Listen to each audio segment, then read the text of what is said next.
everyone. Thanks for joining us again this week. I'm Meryl Stewart, CEO of Marketing and Business Solutions, and today we are talking about public relations and advocacy. And I couldn't think of anyone better to have join me today than Cesar Hernandez. Cesar has a consulting firm called OmniPublic, and they focus on advising emerging technology, transportation, mobility, and social equity campaigns. And they have offices in Tampa Bay, in Florida, and New York City. And they represent emerging technology companies from New York, Florida, and California. Cesar has had a long history of working as an innovation policy advisor, a political consultant, public affairs strategist, and government relations professional.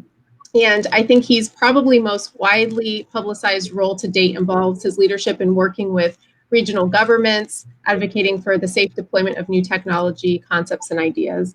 So I wanted to invite my friend and colleague, Cesar Hernandez, here today to join us and help answer some questions you all might have about your businesses related to public relations and advocacy. So welcome, Cesar. Hello, Meryl. Thank you for having me. Very excited to be here on your newfound successful Facebook live stream. Yeah, I was calling it a little show for a while, and then someone told me I couldn't call it that anymore, so I've just bypassed calling it any of those things. But yeah, it's been fun. It's been fun to, talk to people about things that are going on in their businesses. And, we focus on marketing and fundraising and business development for companies, but I think there are so many other aspects that people are struggling with right now. And a lot of companies are trying to pivot quickly to either, continue to maintain their customer base or gain market share or awareness. And so a big part of that is public relations and advocacy. So I wanted to start by asking you, why is public relations so important for businesses? And do you see it as an extension of marketing? Yeah, so right now, during the pandemic, public relations is essential and public positioning is essential. And I'll give you two examples why, two recent examples. Number one, if you're an entrepreneur, you're a business owner, welcome to the fishbowl. Everybody's always watching. People don't understand that although they may think nobody cares or nobody's looking at you, somebody is always watching. And with that being said, now because of social media platforms, people have opportunities to express themselves, but oftentimes, everybody's subject to their own opinion, but are unaware to how to properly position it. So if you're a business owner, you have to be sensitive to what you're saying on social media. A clear example is here locally in Tampa Bay, the owner of Osteria and Franklin Manor and Mole, a very prominent individual, just got featured in a business journal on a business feature, very positive article. And then 3 months later, he kind of had a moment of weakness and a major faux pas where he just went down a bunny hole with people he shouldn't have on social media, expressed some things that potentially didn't really need to be said, wasn't aware of the time or the sentiment of the time. And he said some things he shouldn't have, and ultimately led to him departing that role. And now all the partners are selling those restaurants. So, because of one social media tweet or engagement, he lost millions of dollars in investment. And was it really worth it? Probably not. So as business owners, we have to be cognizant that we have a brand and we are subject to our own opinions. But since people are watching us and looking to us as potential leaders, we really have to be sensitive as to what we portray and how we portray it, and be sensitive to how that's going to impact our businesses and our employees. So number one is, welcome to the fishbowl. PR is important because if you have a really good PR strategist and someone who's maintaining your brand, they would advise you properly. So we've been able to manage the brand of some of the top CEOs in Tampa Bay, and some that wanted to put out statements, we helped them craft their statements. Some that wanted to put out internal statements, we helped them craft their internal communications. Some that wanted to put stuff on social media, we helped to curate it. If they had second thoughts as to how to do them, they reached out to us. But mind you, this is something that we pushed on individuals, right? And I'm talking about just more recently with COVID, the pandemic, and the BLM movement. But it's an offering that we have to our clients because we are their communications advisors, right? That's Right. the first thing. Is just on the defense, really guarding yourself and your brand during these times. Second is right now the media is consuming the pandemic, BLM, right, and it's everything in between, and politics. So what that tells me is that there's a role for you to be able to kind of separate yourself from everyone else and be able to tell the story of your company. And we have been able to still land placements for clients regardless of what the national landscape is. We've just been able to showcase them as leaders in their industry, and they've been able to shine because of that, right? So here's a good news story about a company that's doing X and Y amidst the pandemic, right? And we've been successful. I mean, if you follow our newsletter, we've landed clients on Forbes, on Digital Trends, on Business Journal, uh, on Bold TV, on Cheddar. I mean, we have been very fortunate to still be able to tell our clients' stories, and it's been successful. And they love it because they're trying to reach a specific objective within their industry and be highlighted as industry leaders because they have their own specific aim, whether that's a funding round or solidify market share. We're able to help them tell that story. So, well, and I think the storytelling, we've talked on this, broadcast before about how important that is and how much it's such an essential part of telling, your audience about not just who you are, but why you're important, why you're relevant, why people should care to know or to follow what you're doing, because there's some value you should be providing as a business to help solve a problem or create a solution or do something of expertise that's important. So if a company decides, hey, I want to engage in a PR contract, I want to hire somebody, what are some tips that you feel like are important for businesses to consider when they're thinking about engaging in a PR contract? What's the best use of that PR for them? How do you help people navigate that? Well, what is the sake of your PR? Right? Are you doing PR just for the sake of PR, or is there a specific objective behind it? And the reason why I launched my own firm because I wanted to work with who I wanted to work with, and I don't really take on everybody. We like have an initial call just to see what's the reason why they've done it.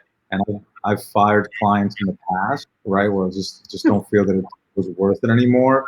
The time put into it, because the challenge is what we're able to cultivate and the relationship we're able to broker, whether that's in PR or public affairs, right? So if if we're connecting you to the business journal and you're establishing a rapport with them, if we're connecting you with an elected official and you establish a rapport with them, we really can't take that back, right?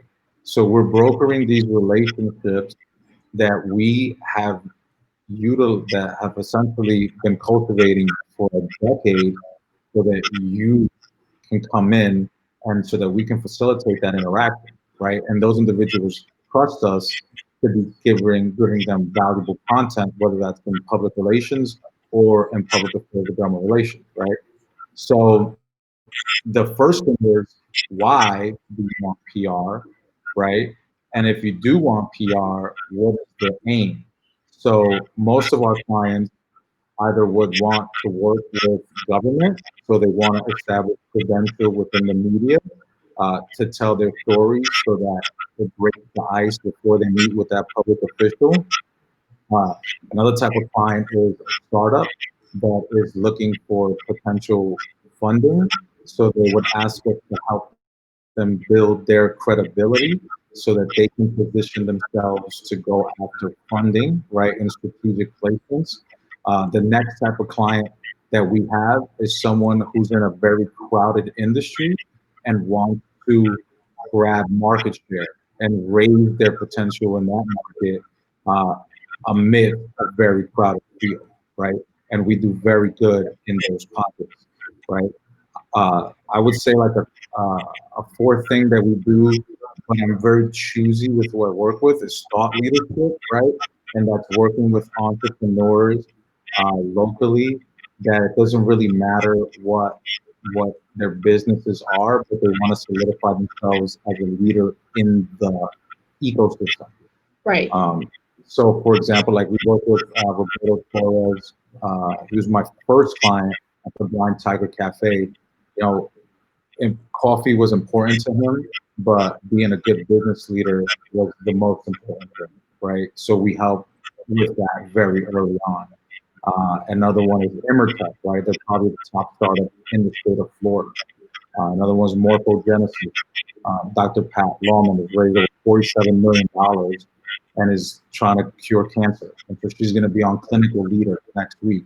So we work with very high performing executives that want to not just tell the story of their companies, but want to be significant leaders in the Tampa Bay business community. Well, So and I think to your point, about really knowing what it is that you're trying to achieve from a PR engagement.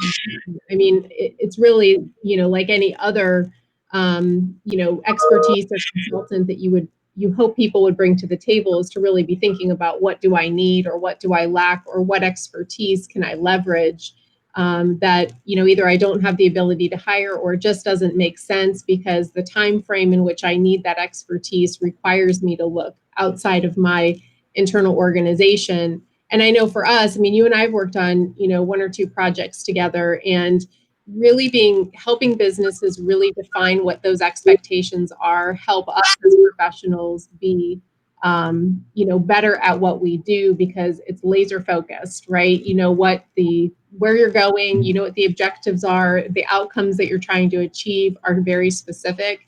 And I think it lends for a better relationship with clients as well, when it's a very clear path on both sides. mhm.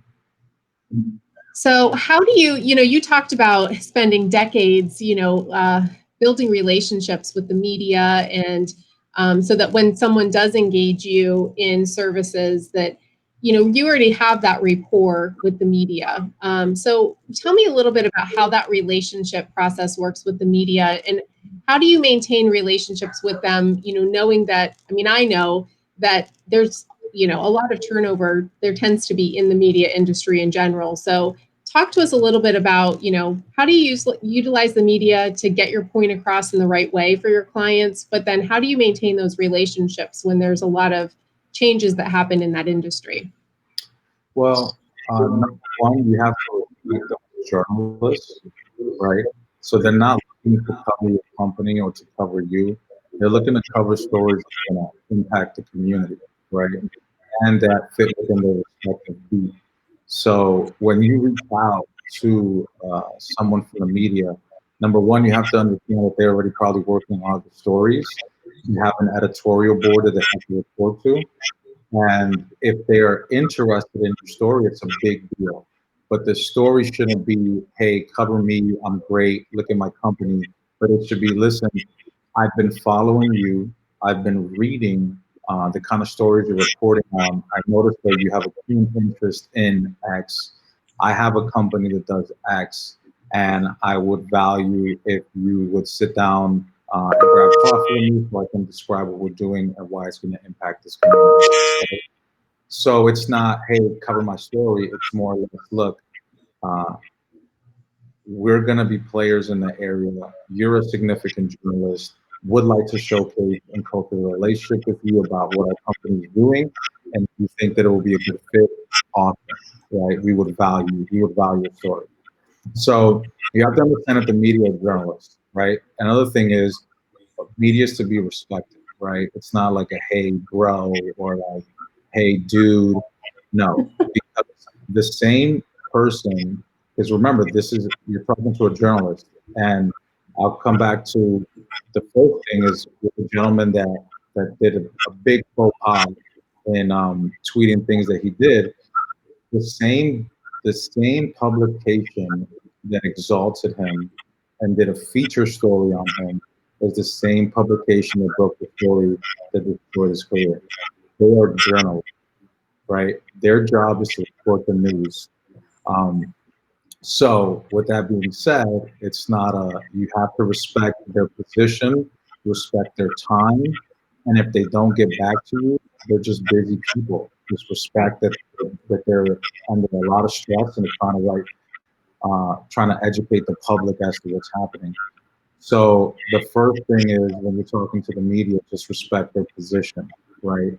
The next thing is the way that you cultivate those relationships is by always being sensitive to their time. And even when you pitch them, they don't want a novel, right? If you can't tell a story in 5 sentences, then you should really think about if you have a story or not.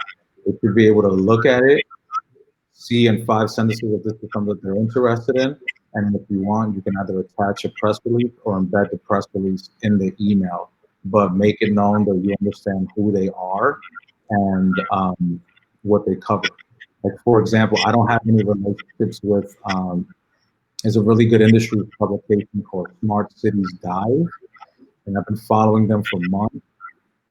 And I have clients that I think would be awesome stories, but I didn't feel comfortable with just a blind pitch. So I just reached out to the managing editor and I said, look, these are the companies I represent.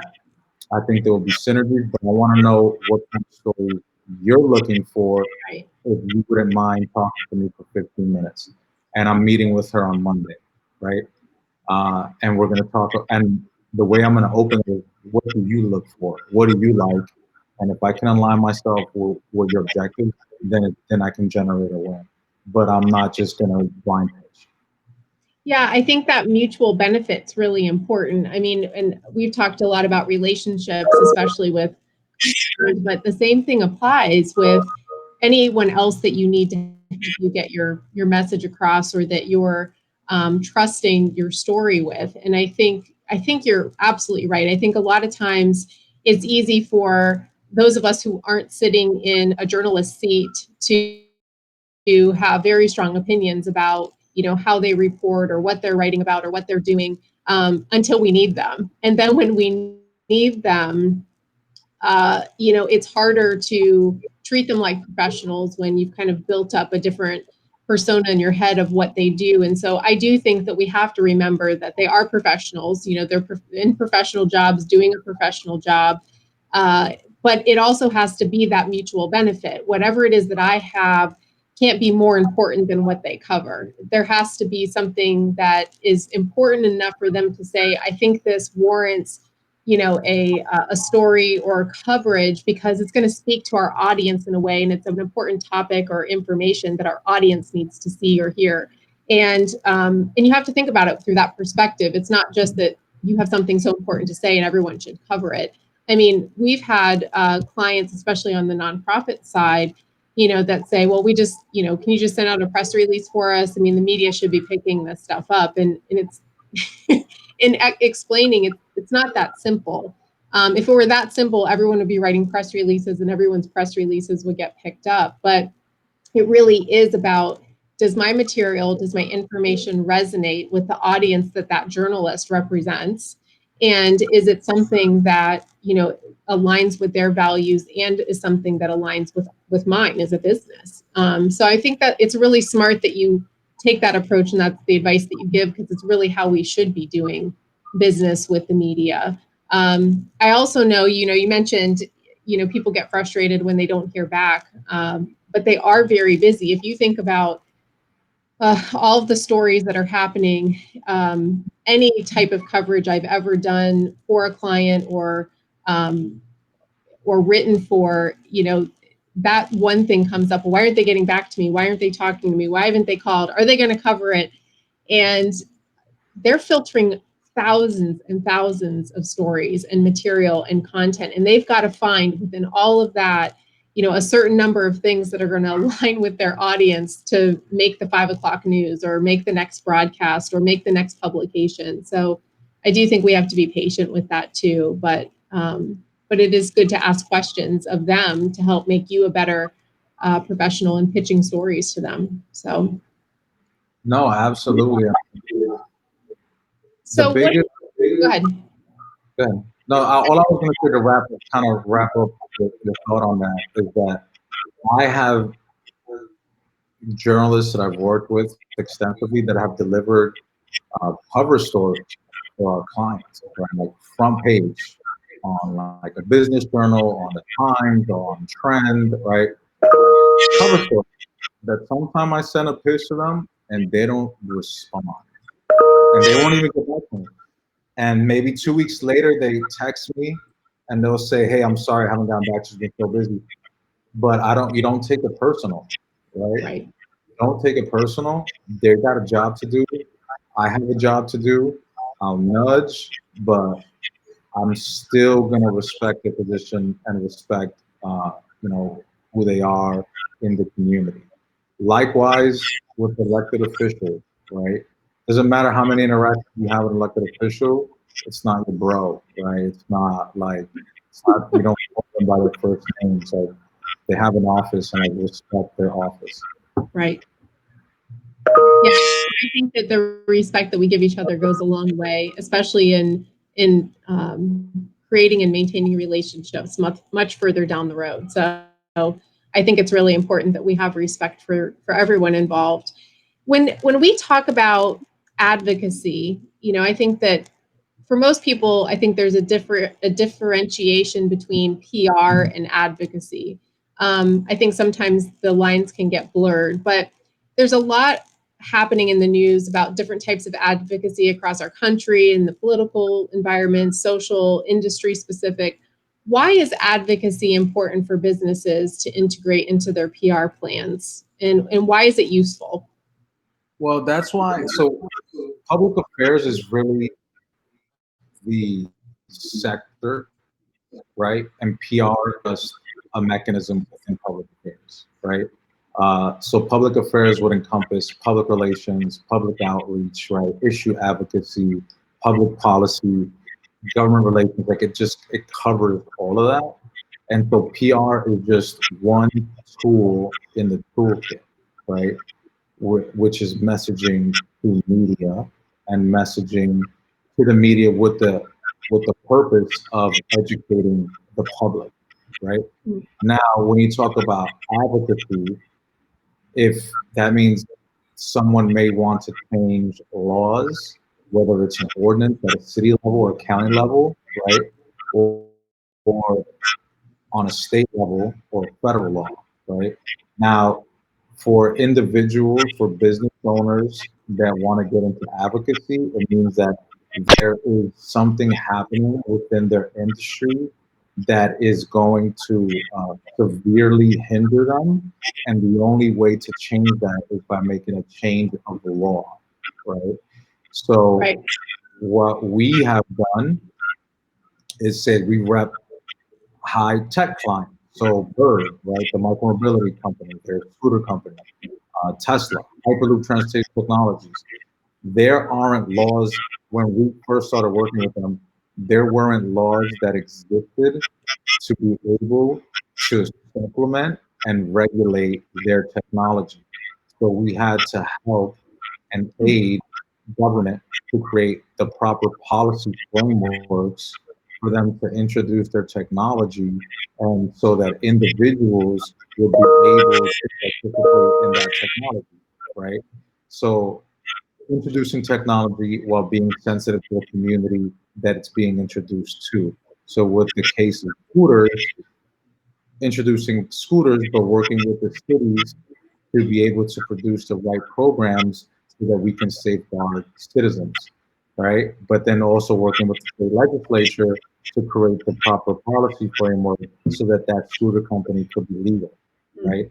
So if you're a business owner, you have to think about how are things happening and shaping within my industry that are going to impede me, and if so, I may have to think about an advocacy strategy, changing laws, or if I'm introducing some kind of new technology and there isn't a regulation in place to be able to regulate this technology, then you're going to have to start thinking about how to affect the proper policies and ordinances so that your technology can be implemented or introduced. And how PR plays a role is there's a lot of miseducation, Mm. right? So if you're introducing a technology, you want to have a public relations strategy and how to properly explain what the tech is, right? And that's why there's certain things that you need to have in place before you even begin that. Because in the case of, like, say, for instance, we work with a very large advanced technology company in transportation space, that their numbers were misrepresented as to what the cost would be in a specific region. And we had to pull this, well, we didn't pull the story, but we had to tell the journal that covered it that they got the numbers wrong, and here's why. And it's important because they were in the funding round and they want to misrepresent the cost of their service. And they had a proper press kit that we referred to that said, look, this is what numbers we sent you and this is what you wrote. And then in that case, the journalist was like, all right, then that was my fault. I will change that. Yeah, I don't think that, and I appreciate your explaining kind of how the two work together as well. But I would imagine that, especially with the types of clients that you tend to represent, that you really have to lead them through the process of thinking of both. I mean, especially if they have disruptive technology or something that's new to the market that really requires advocacy from a legislative level, for laws to be changed or ordinances to be put in place.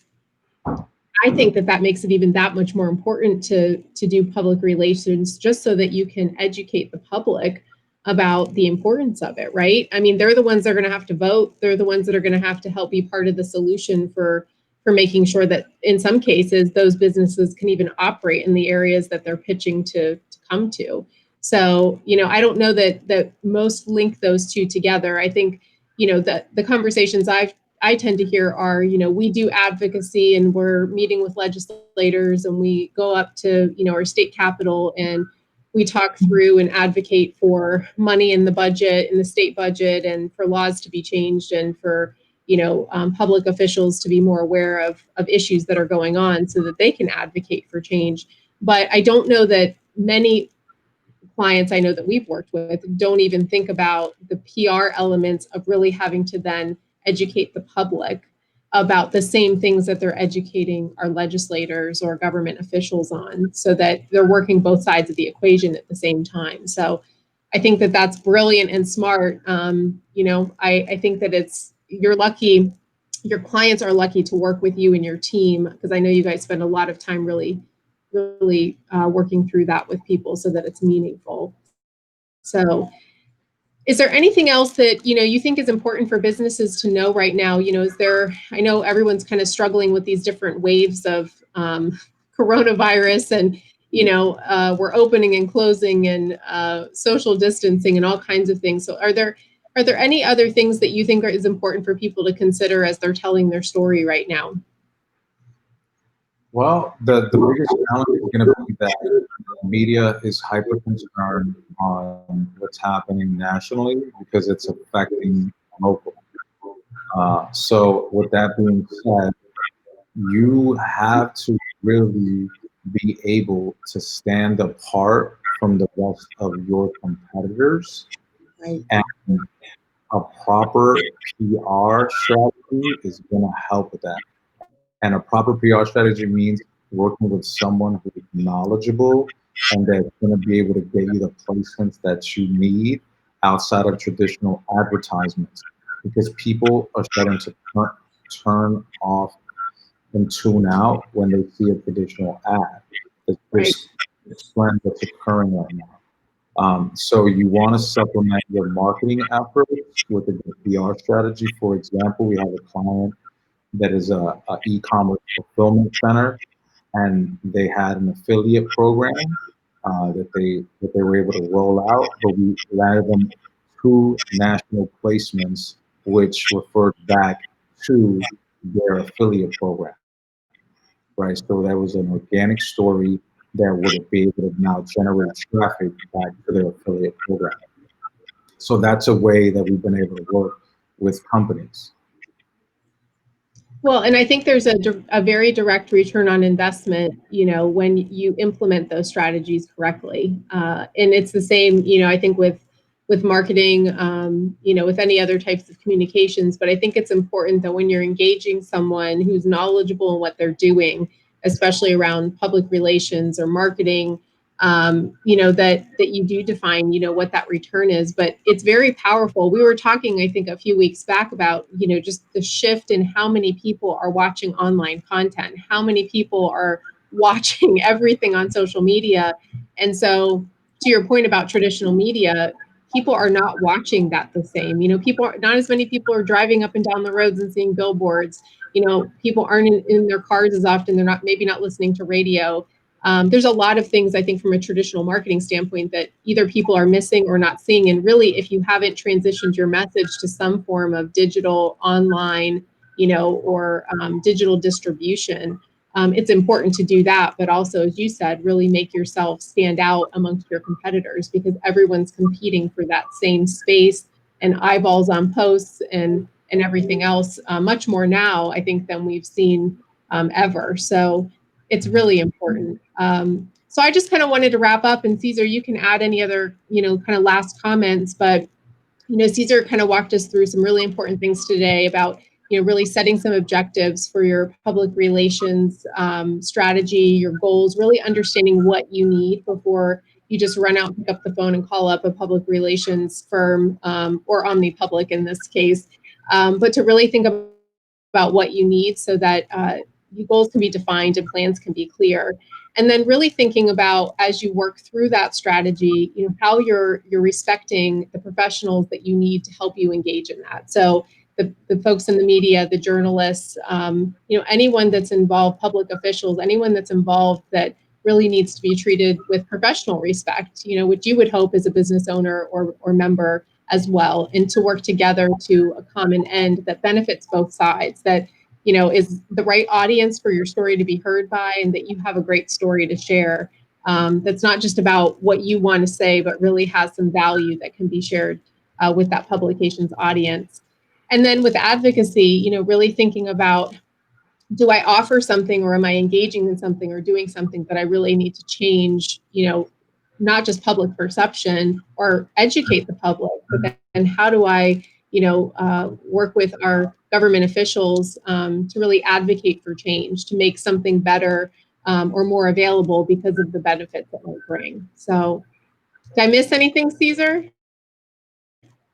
No, that's it. I mean, the only thing that I would like to add is that when you're looking at a firm that does public relations, look at their clients, see if it aligns with what you're doing. Because although I am, we do offer public relations, I don't take on everybody. Like, I know what will be a good fit for me. So you want someone, or you want a firm that's going to be a good fit for you. So if you're e-commerce, right, a PR firm that really has the experience with e-commerce clients. If you're a restaurant, a firm that has experience with restaurants, right, and landing restaurant placements, right, and the list goes on. Your coffee shop, right, the list goes on. Your retail. You want to utilize a company or a firm that specializes in what you're doing, and the best way to see that is look at their clients, and if their clients, if that's a group that you want to be within.